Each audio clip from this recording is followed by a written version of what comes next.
Olá pessoal, bem-vindos à TVSC, aqui em São Caetano. Você está entrando no programa Enigmas, um programa onde o normal é ser diferente. O normal é ser paranormal.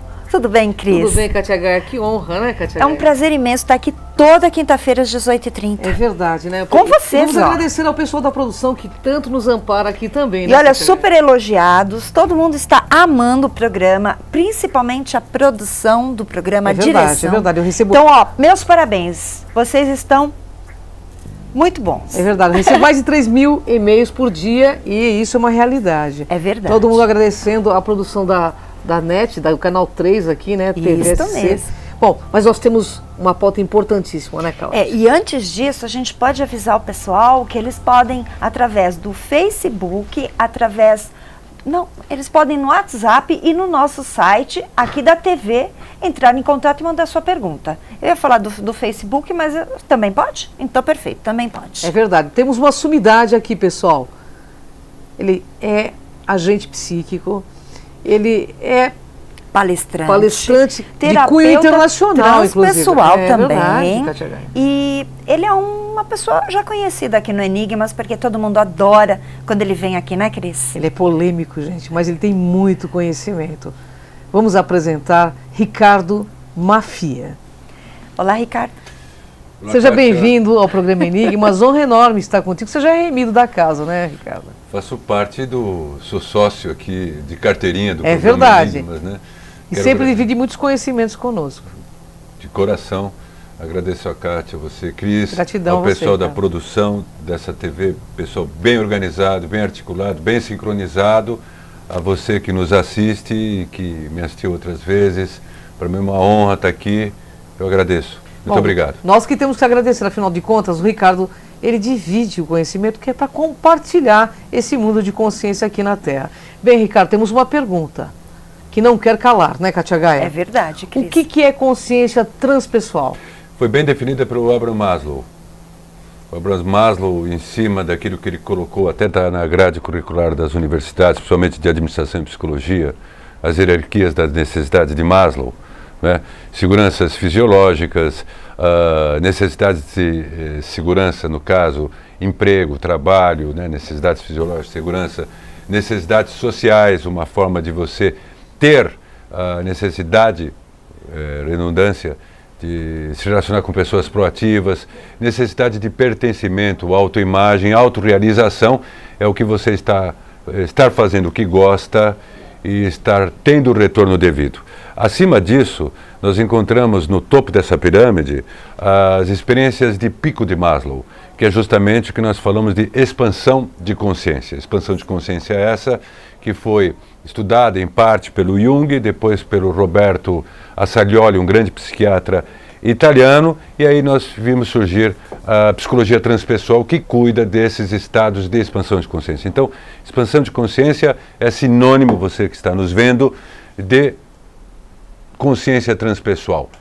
Em outras palavras, no sentido mais místico, teosófico, nós poderíamos falar que é o nosso Cristo interno ou o nosso eu superior, enfim, são aqueles estados superiores de consciência que, não obstante a pessoa possa estar passando por circunstâncias difíceis, de repente ela tem insights, e consegue perceber caminhos e manifestar os seus dons, as suas vocações e, consequentemente, habilidades a partir do momento que ela expõe e expressa essas condições. Maravilha. E o que é salto quântico, não é? Porque hoje a gente ouve falar muito sobre... Salto quântico. É. Salto quântico é um termo que é oriundo da física quântica. As pessoas acham que a física quântica é recente, através de um determinado filme que passou em 2006, Quem Somos Nós. Então ficou famoso esse filme e tal. E o termo salto quântico é utilizado até como jargão na área de psicologia e tal. Mas, na verdade, a física quântica teve origem através de Max Planck, em 1900, no ano de 1900, século XX. O salto quântico é o seguinte, cientificamente, você tem um átomo, que antigamente o Sir Isaac Newton achava que o átomo era um núcleo duro e sólido. Hoje, a física quântica, que é a física de partículas, observa, e não só a física quântica, a física clássica também, que o átomo é um feixe de energias. E nós temos as partículas subatômicas que compõem a nossa realidade, tanto física como, entre aspas, de outras dimensões. Então, um elétron, que é uma partícula subatômica, ele está numa órbita, entre aspas, de um átomo. De repente ele pula de órbita, vai para um outro átomo. Ora, é a mesma coisa que o indivíduo atravessar a rua, de uma calçada a outra, sem passar pelo meio da rua. Aparece em outra órbita ou amplia a sua órbita. Só que tem um detalhe. Para o elétron ter essa subida de órbita, esse ampliar de órbita, ele recebe uma carga de energia. Então ele sobe, amplia a sua órbita, depois ele volta à sua órbita normal e emite toda a energia que recebeu. O elétron parece que tem uma consciência interpessoal. Em outras palavras, da mesma forma, quando nós recebemos a ajuda de alguém, alguma mão que é estendida para nós, Sim. e nós recebemos essa força, a tendência do indivíduo que tem consciência interpessoal é receber essa força e transmiti-la para o meio. Sim. Dividir, compartilhar. Eu quis colocar até o termo salto quântico quanto a uma metáfora da conduta humana. Então, o salto quântico, cientificamente, seria isso. Não é? Porém, você pode adaptá-lo. O milagre é um salto quântico. Sem Uma dúvida. mudança de realidade Sem dúvida. para melhor é um salto quântico. Sim, Porque é sim. sempre para melhor. Porque o elétron recebeu essa carga de energia e trouxe para o seu meio. Então só pode ser para melhor. Então isso é muito utilizado hoje o termo salto quântico, mas é importante que as pessoas saibam, você que está nos ouvindo e nos vendo até, o que significa do seu ponto de vista científico. Muito bom. O que significa alterações da realidade? É possível alterar a realidade? É possível. Nós alteramos a realidade constantemente. Nós temos duas fases de alteração de realidade. As nossas crenças o tempo inteiro faz com que nós alteremos as nossas realidades. Sob o ponto de vista quântico, passado, presente e futuro estão coexistindo. É algo muito abstrato nós pensarmos nisso. Por exemplo, nós estamos agora, mas o meu passado já aconteceu. Sob o ponto de vista psicológico, se eu lidar com as minhas crenças, trabalhar nelas, é obviamente que eu vou reescrever ou ressignificar o que ocorreu comigo no passado para aperfeiçoar o meu presente e o futuro. Isso sob o ponto de vista psicoterápico, e que é importantíssimo. Só que, ao mesmo tempo, sob o ponto de vista, repetindo, da física quântica, concomitantemente nós estamos aqui no presente, mas o nosso passado, isso muita gente não consegue entender porque é abstrato, está aqui presente e o nosso futuro também está Sim. aqui presente. Então, o tempo inteiro nós podemos afetar o nosso passado, deixar esse passado nos afetar e afetar o nosso futuro. Quer dizer, o futuro está sempre em movimento. Então, é possível a alteração da realidade.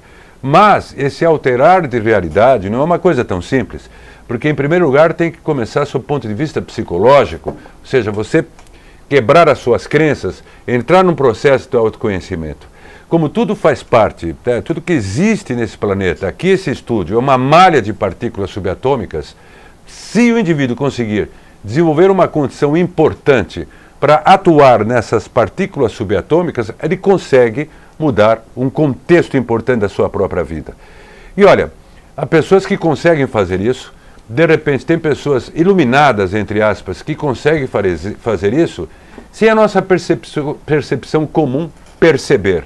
Trata-se de uma percepção mais profunda ainda. Nós somos uma grande holografia, nós fazemos parte de um super universo, vamos dizer assim, holográfico. A holografia, por exemplo, eu tenho uma câmera aqui e outra câmera pode estar aqui, então uma parte de mim pode estar voltada para cá, outra parte aqui, então pode ser que haja dois Ricardos. A holografia funciona através de feixes de lasers. Para vocês terem uma ideia, Sim. um pedaço de foto contém de um conjunto 10 milhões de bits. O nosso cérebro produz 10 milhões de bits. Imagine o que é isso. Então, o nosso cérebro é holográfico.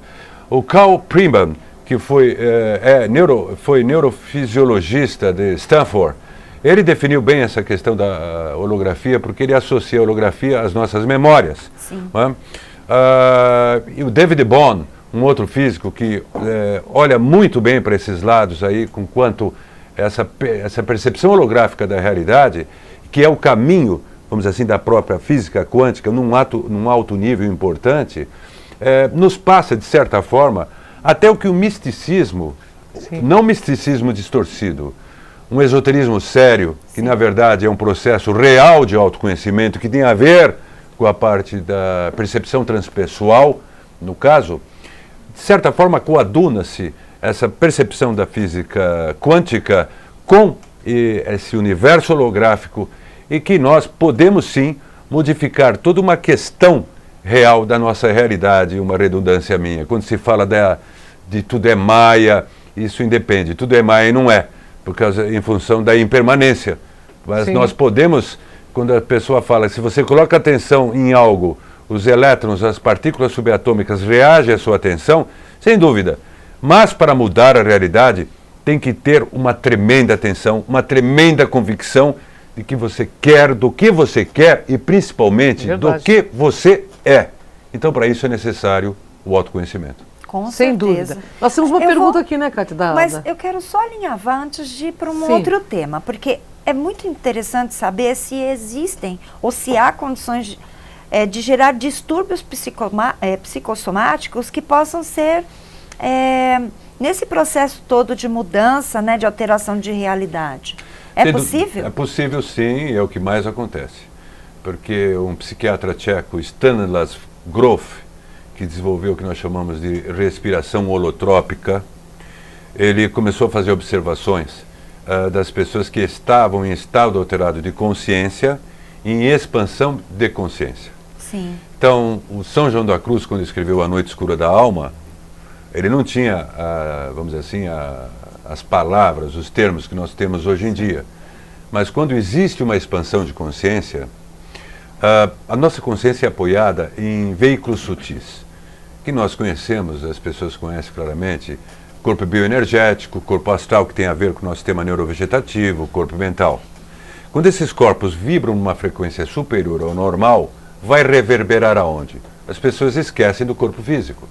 Vai reverberar em nossos neurônios, em nossos neurotransmissores. Serotonina, dopamina, acetilcolina e por aí vai. Os neurotransmissores, como nós falamos em outra oportunidade, eles registram tudo que ocorre em nosso corpo físico e passam a informação para o cérebro. Obviamente, uma mudança, uma expansão de consciência afeta os neurotransmissores. E aí nós detectamos as crises de emergência espiritual, as crises do despertar, quando a pessoa consegue perceber o sagrado, ter uma percepção mais profunda da vida e, ao mesmo tempo, ela não consegue, ao mesmo tempo, adequar essa percepção mais profunda com a sua vida cotidiana. E isso acaba gerando os distúrbios ansiosos. Então, tem muitos transtornos de ansiedade, inclusive até depressão, que, claro, tem que haver o devido tratamento, obviamente, um tratamento integrativo, no caso, não só sob o ponto de vista clínico, mas a parte transpessoal, que sim, no processo do despertar, no processo da expansão da consciência, ocorre, se o processo for genuíno, e isso não é uma visão negativa, muito pelo contrário, é uma visão resiliente que eu estou passando, até preventiva, porque tenho experiência nisso. Verdade. Pode ocorrer, e ocorre, pode não, ocorrem com certeza distúrbios que são psicossomatizações. Perfeito, Ricardo. Nós Tem uma temos- perguntinha. A Cris vai te fazer uma pergunta. Temos uma internauta. pergunta da Cláudia Maria, que é do bairro Santa Paula, aqui em São Caetano. Ela quer saber se a consciência transpessoal só conseguimos acessar em tempos de crise pessoal. É uma pergunta extremamente inteligente e importante, porque a consciência interpessoal me lembra de uma afirmação do Jung, que o Jung afirmava que... Eu estou cheio das redundâncias hoje, hein? Afirmação, afirmava, né? Jung colocava que o indivíduo só evoluía através, ou só evolui através do sofrimento.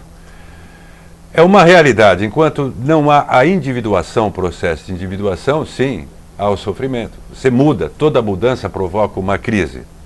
E toda crise, se bem, vamos dizer assim, aceita, o que não é fácil, eu não sou negativo, eu não posso alienar as pessoas, tá? As pessoas têm que ter um suporte importante, mãos que as ajudem, corações que as ajudem nesse processo importante de despertar, porque essa pessoa que está despertando também ajudará o mundo, né? Esse mundo de interconectividade. Ainda antes de responder totalmente essa pergunta, fazendo ponte com a pergunta anterior, o John Bell, que criou o termo físico de interconectividade, ele mostra essa possibilidade de alteração da realidade pela interconectividade. Voltando à pergunta dela, as pessoas elas passam por crises nesse processo de despertar. Raramente elas não passam por crises. Poderíamos colocar que talvez as crises sejam um pouquinho menores.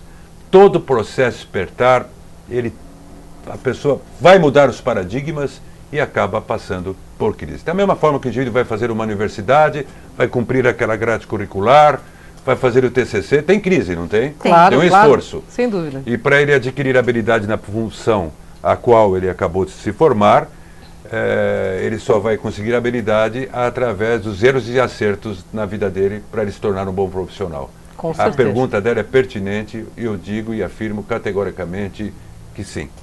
Muito Bem, bom. a gente vai para um rápido intervalo e a gente volta já já. Você está gostando, né? Fica aqui com a gente.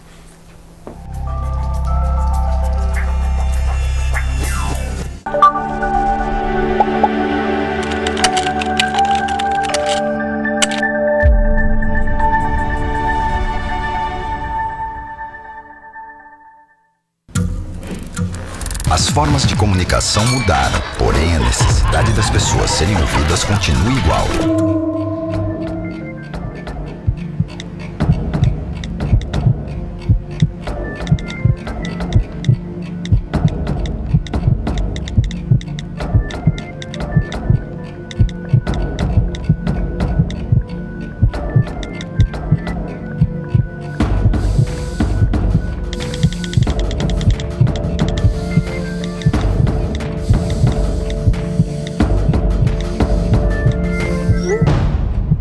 Compartilhe com o CVV aquilo que você não divide com ninguém.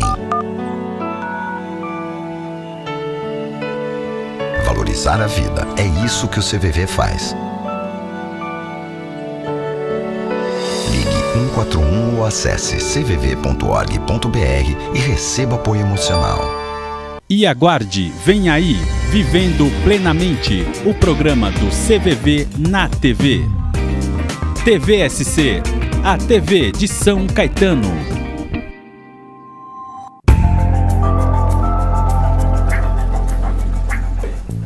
Voltamos com o programa Enigmas e para você que quer enviar a sua pergunta, pode ser através do WhatsApp, o número tá aí, ó, 945647884. Você pode entrar pelo Facebook, pela TVSC e também pelo nosso site, que você já está antenado, com certeza. E eu tenho uma pergunta para você, Ricardo. Há uma forma de reconfigurar o destino? Isso é boa, hein? Essa Essa é para boa, mim hein, cara? eu vou amar. A forma de reconfigurar o destino está relacionada com a pergunta que eu respondi quanto à questão das crises. Sim. Só o fato de o indivíduo querer e desejar profundamente ele reconfigurar o seu próprio destino já é muito importante, é um passo importante. A questão é a convicção nisso daí. O mundo está sendo reconfigurado se nós notarmos. Sob o ponto de vista transpessoal, e se fizermos um link com uma observação teosófica, nós falamos que o nosso eu superior, a nossa consciência superior, um termo sânscrito, formado por Atma Buddhimanas. Atma representa a nossa vontade superior, vontade espiritual. Buddhi justamente é a nossa intuição, Manas é a inteligência criativa. A partir do momento que se alinha vontade, inteligência criativa e insights, o indivíduo consegue sim reconfigurar o seu próprio destino, sim. Porque essa questão de predestinação é um pouco relativa. Obviamente nós temos predisposições, mas nada é fatal, o futuro está sempre em movimento. A questão de reconfigurar o destino começa a partir de uma profunda convicção que o indivíduo queira reconfigurar o seu destino. Só que como emocionalmente, as pessoas, todos, nós temos os nossos condicionamentos e uma própria homeostase, ou seja, física, emocional, psicológica, é a mesma coisa que o indivíduo quando pretende ir para uma academia de artes marciais ou uma academia, enfim, não importa para quê, para condicionamento físico. No primeiro dia ele vai bem, no segundo dia também, no terceiro dia ele arruma desculpas, no quarto ele falha, e aí é a homeostase, é o hábito, é o condicionamento, tanto físico como psicológico, que se instalou no indivíduo. Então, o indivíduo volta àquele ponto anterior. A questão da reconfiguração de destino, a questão do poder mental, A questão de você aplicar o poder da sua mente, sim. Você pode utilizar o poder da sua mente, sim, para transformar a sua realidade, que é a realidade de todos, vai de uma profunda convicção. Essa profunda convicção normalmente não se tem acesso, porque ela se localiza, vamos dizer assim, em algo muito profundo, outra redundância, do próprio ser e da própria, vamos dizer assim, criação. O uno, Deus, vamos dizer assim, está em tudo, está em todos, são as partes, é que nem um grande holograma. Mas existem determinados fatos importantes, ou seja, itens importantes que não estão, vamos dizer assim, claros para a maioria dos seres humanos, que é uma forma também de autoproteção da própria natureza. Vocês imaginem pessoas desvairadas que entrassem em um processo consciente de um poder importante para poder transformar o destino, manipular as mentes e massas. E isso já acontece. O povo no mundo hoje virou uma massa de manobra, tranquilamente. Porque tem indivíduos que não significam que eles despertaram, são indivíduos conscientes. Mas a convicção que eles têm para atuar e convencer é tão grande que eles conseguem. Agora, esta convicção, esta energia de convicção, nós temos que aplicar em nós, quebrar as nossas barreiras, para termos justamente a fé, a devida fé, fé com razão, não podemos separar fé de razão, que podemos sim transformar o nosso destino. Isso tem a ver com as nossas verdadeiras intenções, não impulsos. A maioria das pessoas tem impulsos, não tem intenção. Intenção é algo que fica, intenção é aquilo que alimenta a pessoa está passando por dificuldades, está lutando, pode estar sofrendo, mas ela tem uma missão. Ela tem um propósito de vida, um sentido de vida, aliás, como a consciência holográfica, o sentido de vida que me lembrou Viktor Frankl, que estava em um campo de concentração, havia se casado há 15 dias, durante a Segunda Guerra Mundial, judeu, de repente ele vê ele preso num campo de concentração, ele vê a esposa dele, com a qual ele havia se casado há 15 dias, indo para a câmara de gás, e justamente os familiares dele. E ele conseguiu sobreviver a isso tudo. Ele mudou o destino, ele conseguiu lidar com isso e criar uma nova corrente psicológica chamada logoterapia. É possível mudar o destino? É possível. Mas para isso há de se ter uma convicção, uma intenção profunda que se quer. E se você já está sentindo algo existencial, importante, de mudança, que não quer calar no seu íntimo, que essa vida já está entediante, inercial no que tange a repetições constantes, e você não aguenta mais, está no limiar, na emergência do limiar, é um indicador importante, outra redundância, que o seu próprio eu interno, ou a sua alma, está te empurrando para você assumir uma transformação significativa na sua vida, encontrar, e para isso você tem que ter um propósito de vida, essa busca para o indivíduo mudar o seu próprio destino, ter essa reconfiguração que a Kátia e a Cris me perguntaram, é associada imediatamente com a descoberta real do seu maior propósito de vida.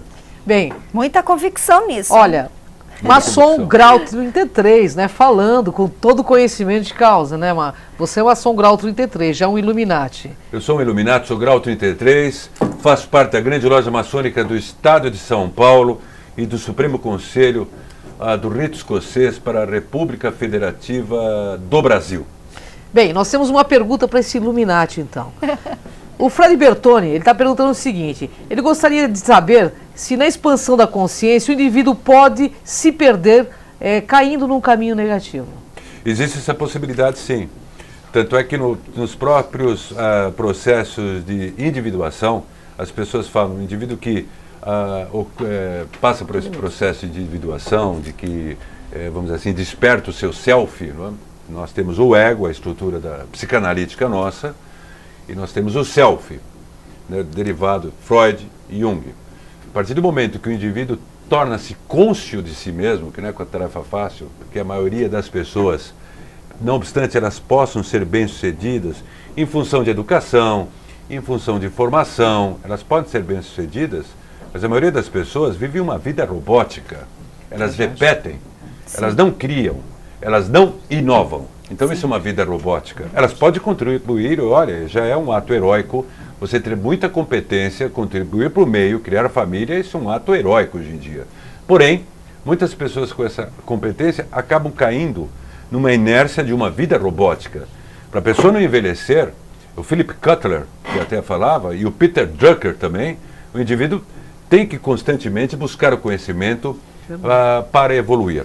E quando o indivíduo atinge o self, ou essa individuação, que é justamente um processo de expansão da consciência, ele pode sim, ele pode, num determinado momento, perceber-se que tem tanto poder que pode ir para um caminho errado. Existe esse risco, sim. Bem, infelizmente estamos aí nos nossos momentos finais, né? Nós queremos seus contatos, porque todo mundo quer comparecer às suas palestras, tenho certeza, porque você deu um bom indício, um bom aprendizado. Muito obrigado, Ricardo. Que agradeço. Seus Gratidão, contatos. Ricardo. É uma honra estar contigo. Espero que você possa voltar outras vezes para nos brindar com seus conhecimentos. Nas próximas vezes vocês poderiam me chamar para falar sobre as harps, né? E sobre uma série de tecnologias hoje que o mundo tem e que nós podemos utilizar, até tecnologia holográfica e outras coisas que não dá tempo de falar aqui. Já fica o convite, então. Para Pronto. mudança, Já fica o convite. para não tem mudança de problema. paradigmas, associar a tecnologia para mudanças de paradigmas, definitivamente, para nós podermos fazer esse mundo ficar melhor, as pessoas de bem transformarem as de mal para melhor. Meu Facebook é ricardo.mafia. Eu tenho 3 perfis. O perfil válido é um perfil que eu estou com uma camiseta polo azul e com o meu microfone na mão. Isso mesmo. Facebook, ricardo.mafia. Devo realizar uma palestra dia 23 de abril, que é um feriado, é no meio do feriado. É Saltos Quânticos na Vida da Pessoa, a entrada é franca. Mas quem estiver interessado para mais informações, acessem o meu Facebook, ricardo.mafia. Gratidão Kátia, imensa. Cris, gratidão a todos. Gratidão. E aqui no Gratidão Enigmas, mesmo, e gratidão a você vocês sabe, todos. né? O Enigmas é um programa de quem reflete. Brilha. É simples assim. Vem com a gente nessa jornada.